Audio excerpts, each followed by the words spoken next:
Les créateurs du Petit Théâtre de Pin, c'est pour la plupart les acteurs que vous allez voir sur le plateau ce soir.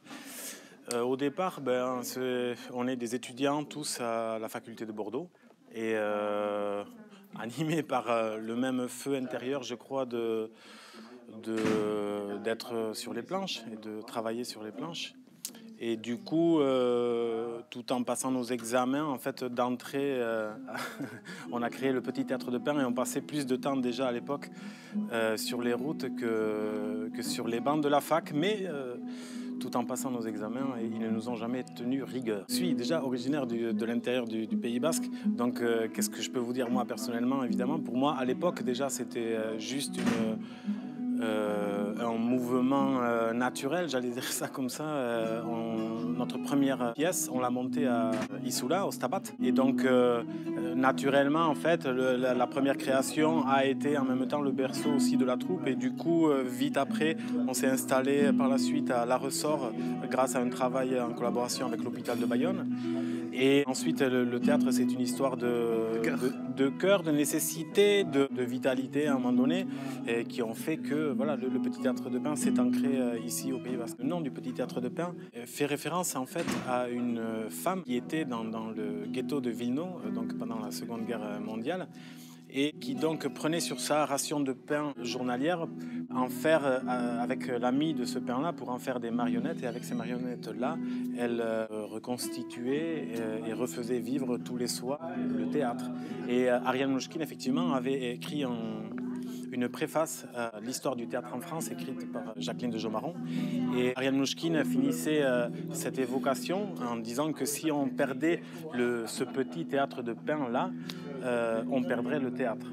Si on parle de Jean Vilar, moi personnellement, j'ai de suite envie de rappeler qu'il disait que le théâtre devait être comme un service public, comme l'eau, le gaz et l'électricité.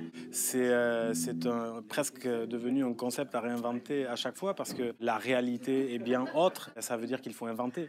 Et le Petit Théâtre de Pin essaie de s'inscrire dans cette invention-là, c'est-à-dire d'arriver à inventer un théâtre populaire, un propos exigeant et la fête du théâtre. Ça veut dire à toutes les passions humaines et les émotions qui peuvent nous traverser. Mais pour y arriver, ça veut dire qu'il faut en même temps avoir une pratique qui est liée aux arts de la rue, je crois, et donc d'amener ses gradins, de réinventer à chaque fois un espace, de pouvoir jouer dans tous les espaces publics, c'est-à-dire aussi bien les théâtres que les champs, que la rue.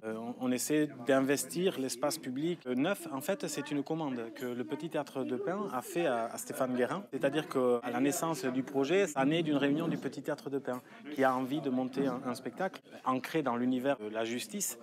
Et quand on en a discuté, nous, ensuite, avec Stéphane Guérin, il était tout à fait clair que ce n'était pas une adaptation. Et en fait, c'est un autre spectacle. Ce que l'on prend comme entrée et presque comme genre, c'est le délibéré, d'accord, qui est le dernier acte d'un procès d'assises et qui porte en soi, si vous voulez, une charge dramatique, finalement, très claire pour tout le monde. Et c'est en ça que nous, on essaie de s'inscrire, effectivement, dans un genre et qui fait aussi référence d'ailleurs à d'autres films qui ont marqué la création de ce spectacle-là, notamment Marie-Octobre, qui est un film qui, moi, m'a personnellement transpercé à la fois dans le fond et dans la forme. Bref, tout ça pour dire que Neuf est un spectacle à part entière qui raconte à travers ces 9 jurés-là, qui racontent aussi, qui essaient de donner en tout cas un visage de la France aujourd'hui.